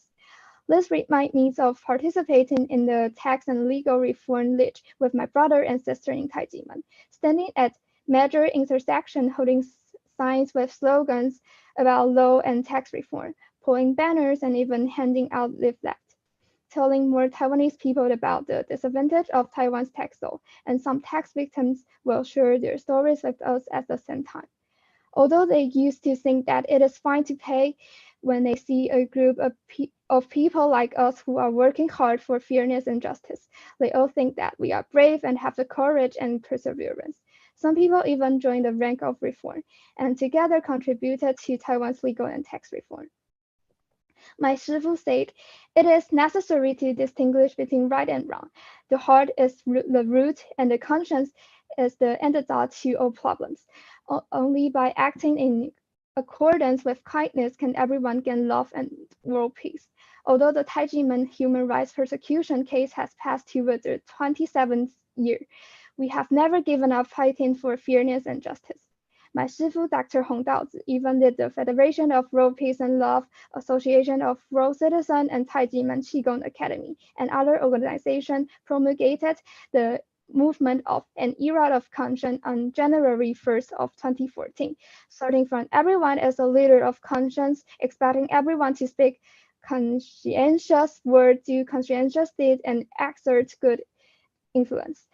In addition, with the efforts of my Shifu and many countries, on July 25, 2019, during the 73rd session of the United Nations General Assembly, the resolution submitted by Bahrain was adopted, declaring April 5th as the International Day of Conscience.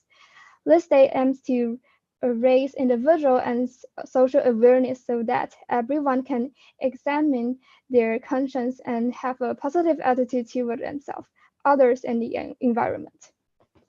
Through such actions, people can work together to improve social problems, promote peace and justice, and help the development and progress of the global society to fundamentally achieve world peace.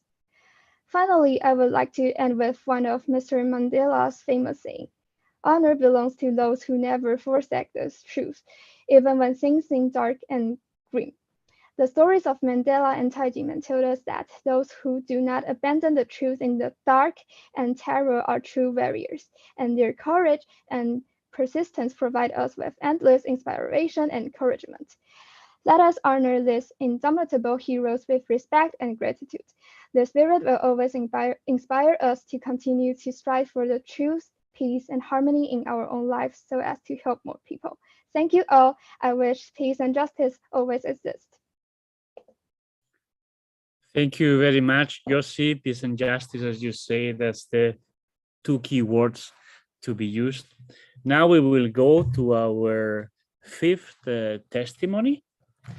We are very lucky that the gender balance today is quite on the side of women.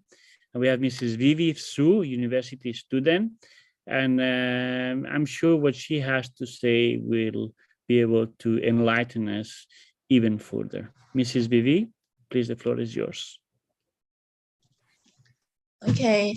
Hello, everyone. I'm Vivi, and I'm honored to be part of today's forum. Today, I would like to share my thoughts on Mandela Day and how we can strive for equality and justice in our society through peaceful and inclusive means. In our high school social studies curriculum, Nelson Mandela is well known for his significant contributions to the racial equality movement in South Africa. He dedicated himself to ending racial segregation policies and led South Africa towards a peaceful transition to democracy. The United Nations established Mandela Day to remind people of their rights to pursue equality and freedom, to emphasize that we can achieve our desired outcomes peacefully. We can protest, file complaints, and seek justice using non-violent methods to pursue fairness and justice. I'm a freshman at a Taiji Men Case. My shifu has always guided us to promote the ideas of love and peace worldwide. This teaching has helped me learn to resolve conflicts in my life through gentle and rational means, aligning with the spirit of Mandela Day. For example, in one of my classes last semester, we need to form groups, but there was some confusion regarding the division of tasks, leading to certain responsibilities being neglected. Additionally, I ended up with a heavier workload than other group members. Initially, I felt dissatisfied and was on the verge of arguing with my classmates. However, due to my upbringing in Taiji Men, which focuses on cultivating the mind and character, I learned to look at things from a positive perspective. I regarded this situation as a test of my own character and reflected my concerns in a more composite manner. I discussed the task allocation calmly with my classmates and expressed the challenge of having an excessive workload. In the end, the group successfully coordinated, and some classmates were willing to help share my workload. We peacefully resolved the potential conflict arising from uneven distribution of tasks. Since childhood, I have been practicing Qigong and cultivating my character in Taiji Men. My shifu has taught us how to improve our temperaments and maintain harmonious relationships with parents, friends, and others. I have gained wisdom for life, and my parents and younger sister also practice Taiji Men Qigong. The guidance from my shifu has improved our family's relationships, enabling us to quickly reconcile even after arguments or disagreements. Therefore, when I learned about the unjust tax case against our organization, I was shocked and perplexed. In 2007, the Criminal Division of the Supreme Court, which acquitted Dr. Hong and his co-defendants from all criminal charges, found Taiji Men not guilty of fraud, tax evasion, or violation of tax codes, and confirmed that since the monetary gifts offered by the Dizi to their shifu were indeed gifts, there were tax-free income under Article 4, subparagraph 7 of the Income Tax Act. The initial indictment by the prosecutor was subsequently dismissed by the court. Consequently, the National Tax Bureau should revoke the tax assessments issued based on the aforementioned indictment. However, the illegal tax claim continued to haunt us, and in July 31st and August 21st, 2020, the Administrative Enforcement Agency unlawfully auctioned our practice site, which went unsold and was illegally seized by the government.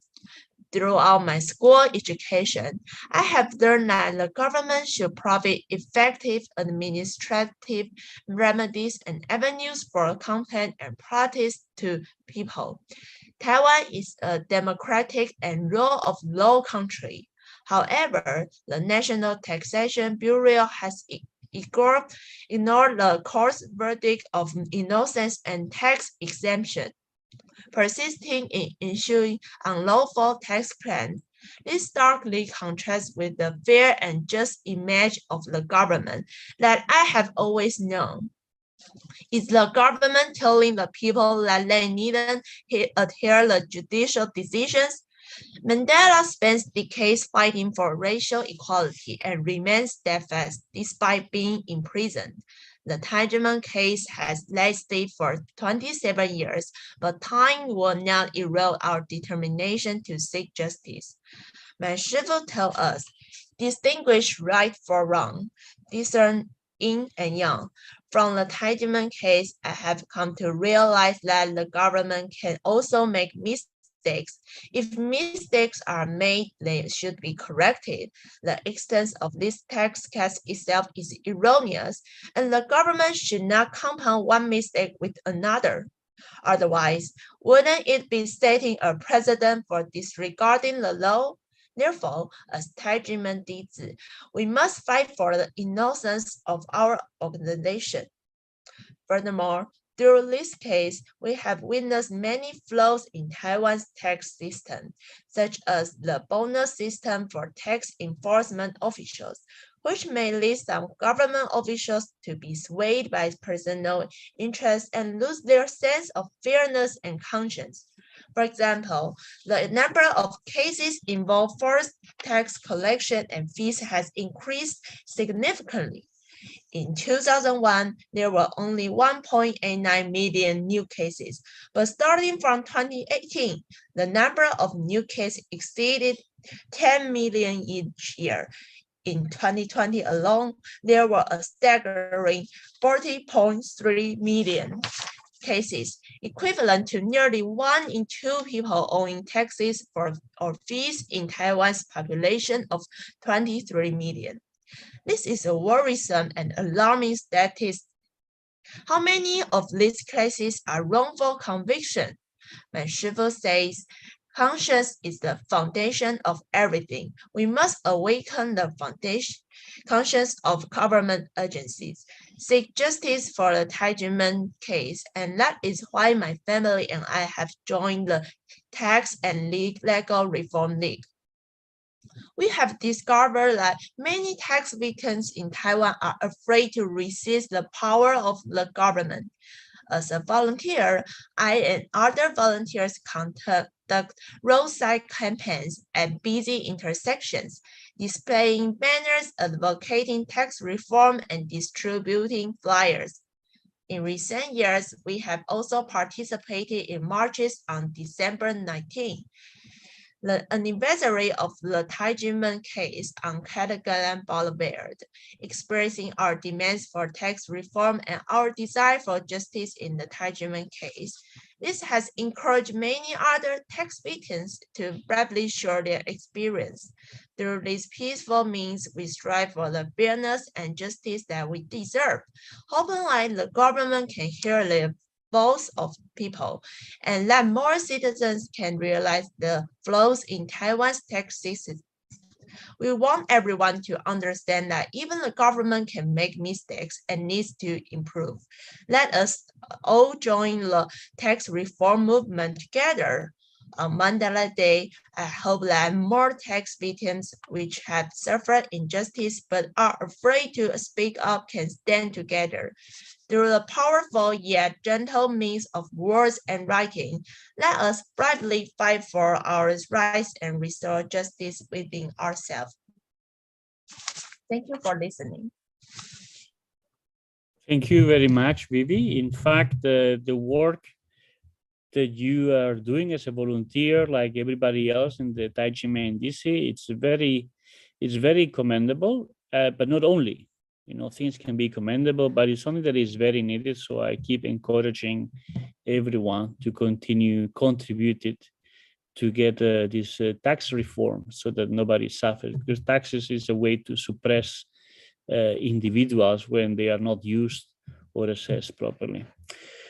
So the next speaker will have the very difficult, but always, how would you say, important part of summarizing and taking the bits here and there of all these very important contributions that have been given by the experts and by the DCs.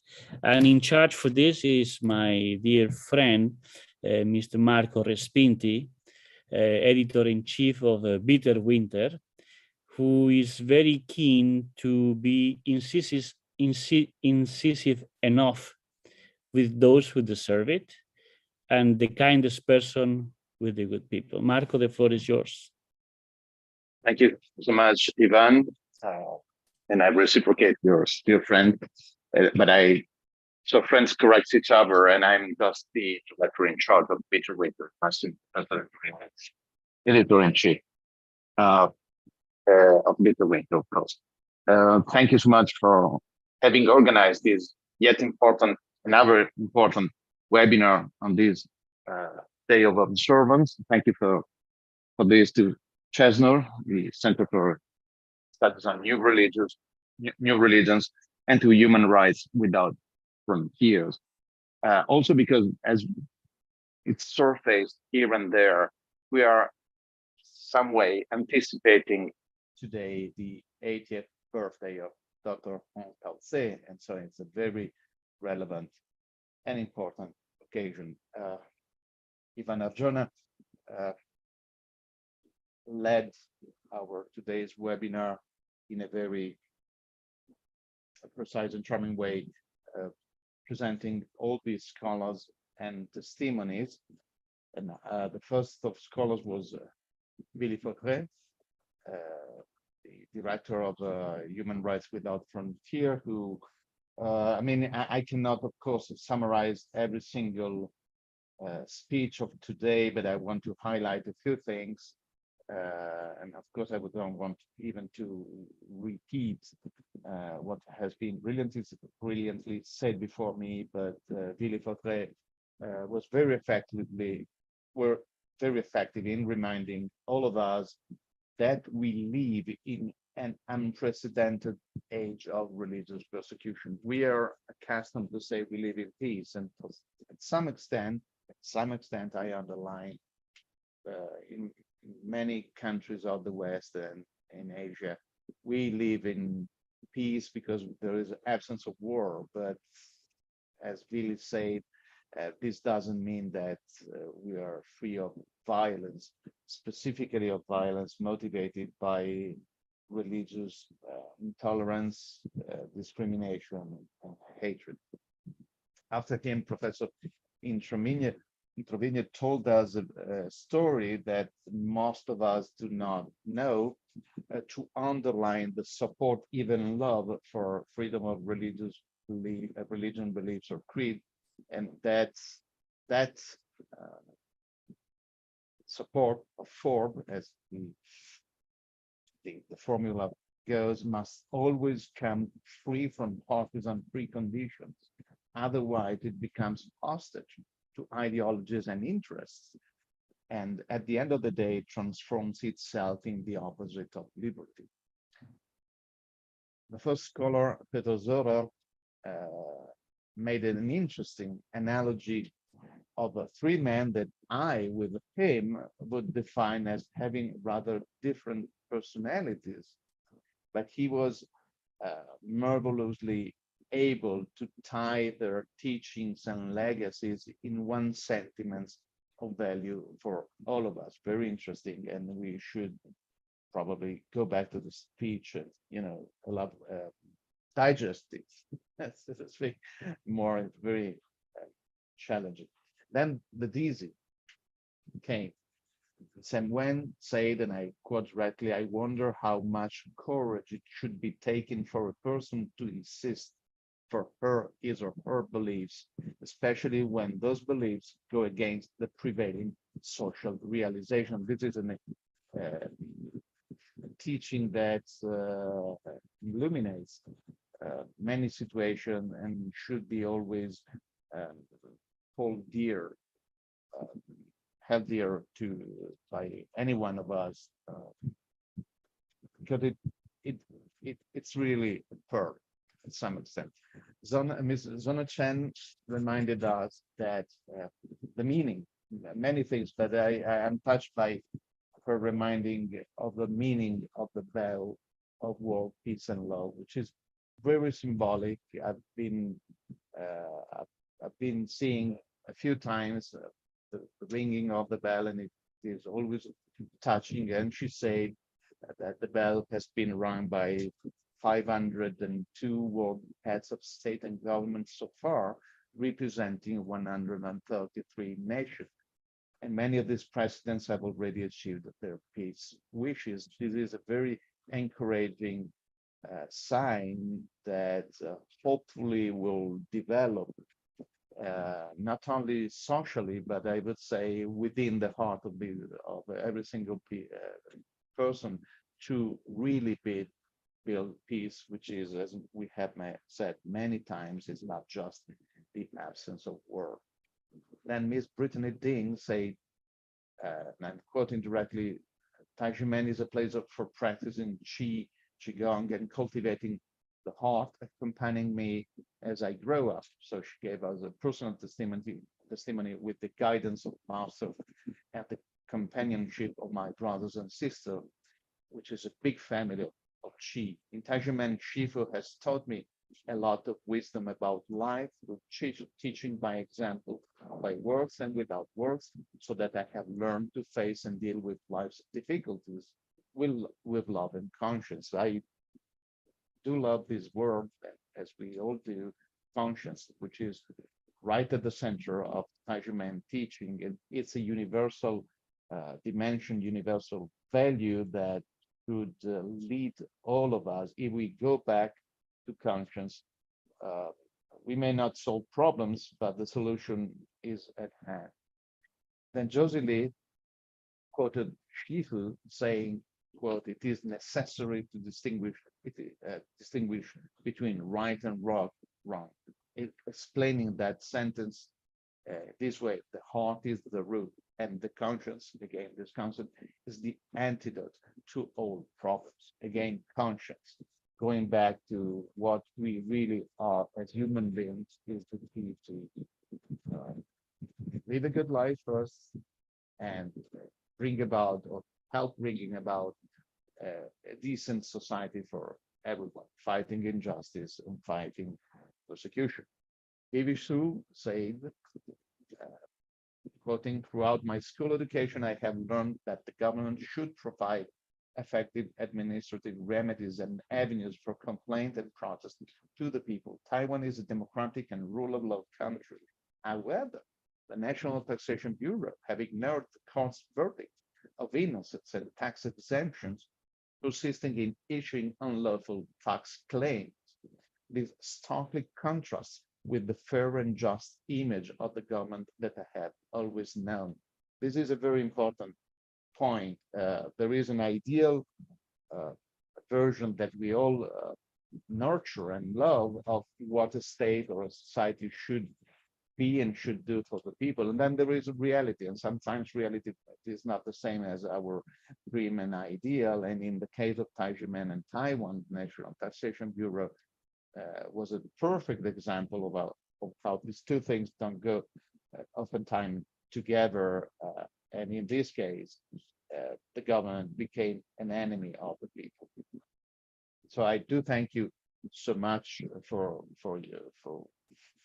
the lessons, let me say, that I learned today with all of you. But I also want to add a few more comments, if you may, on the special occasion we are celebrating today, and our day of observance, and the real reason why we periodically do this webinar, which is the Taiji Men case. And I would like to add that it may sound rhetorical, but our webinars always offer opportunities for reflections, especially when the speakers and panelists have different perspectives on the same issues.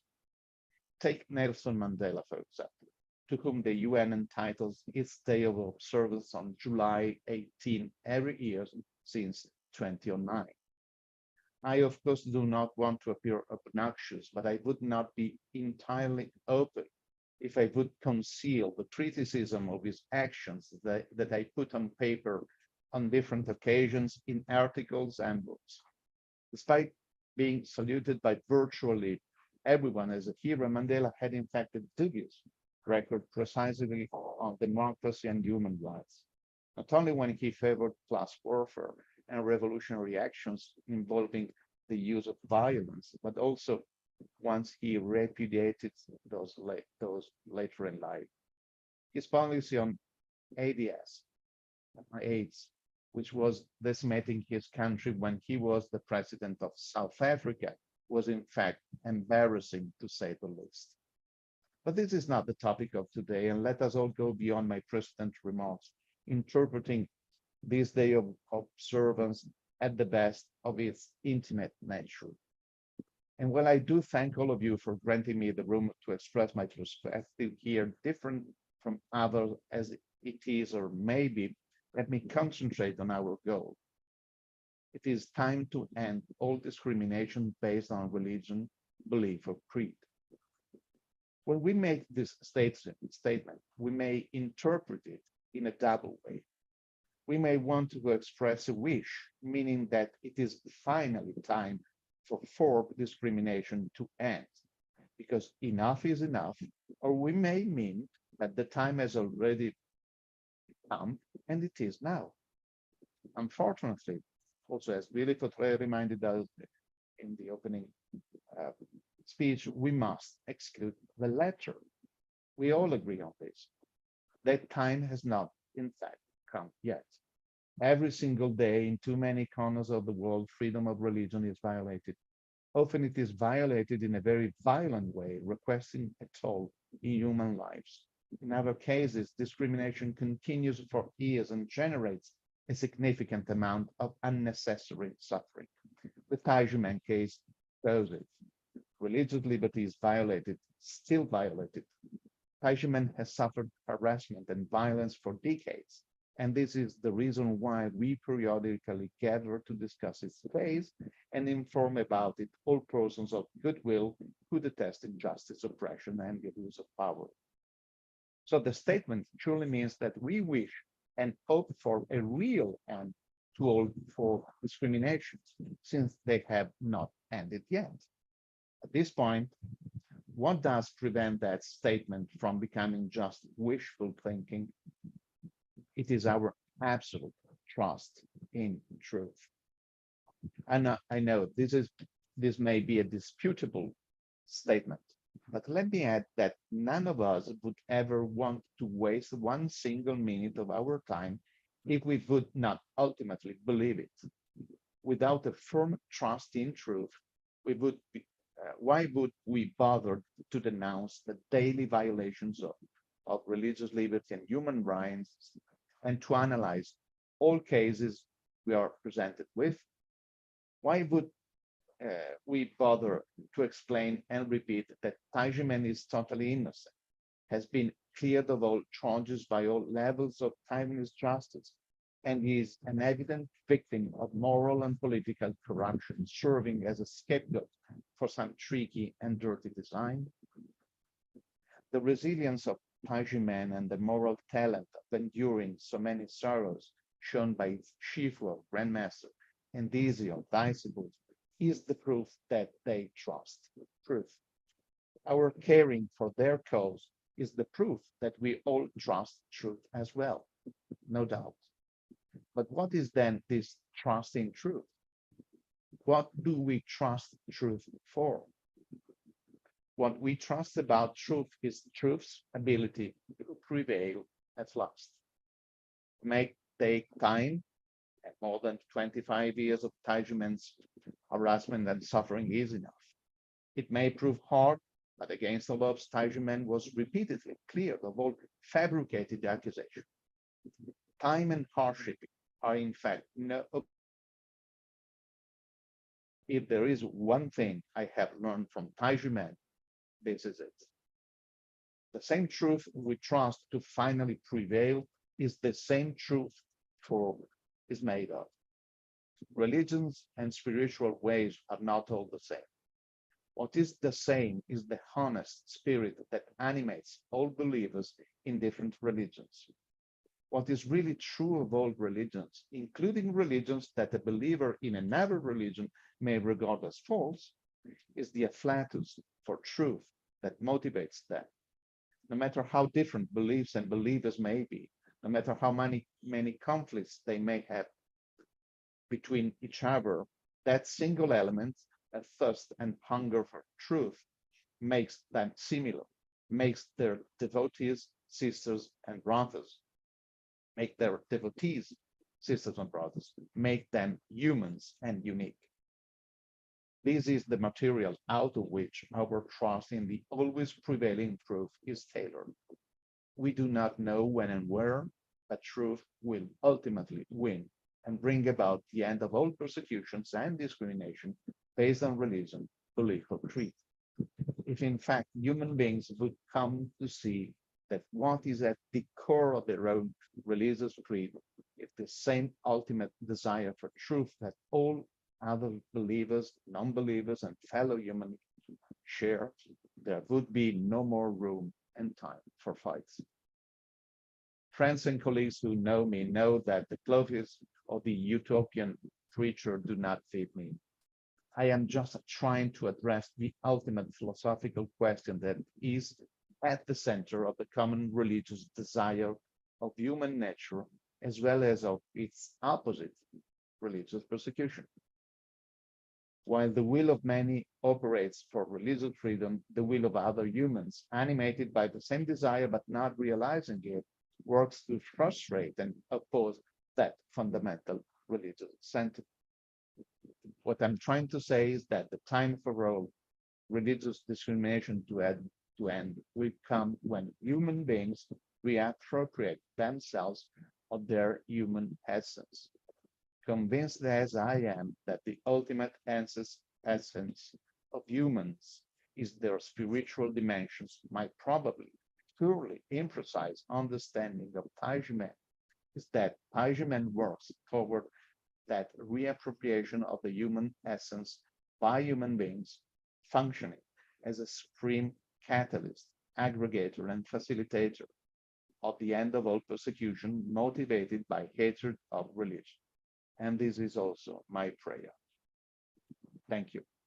So the real conclusion after my conclusion will be our concluding video for today.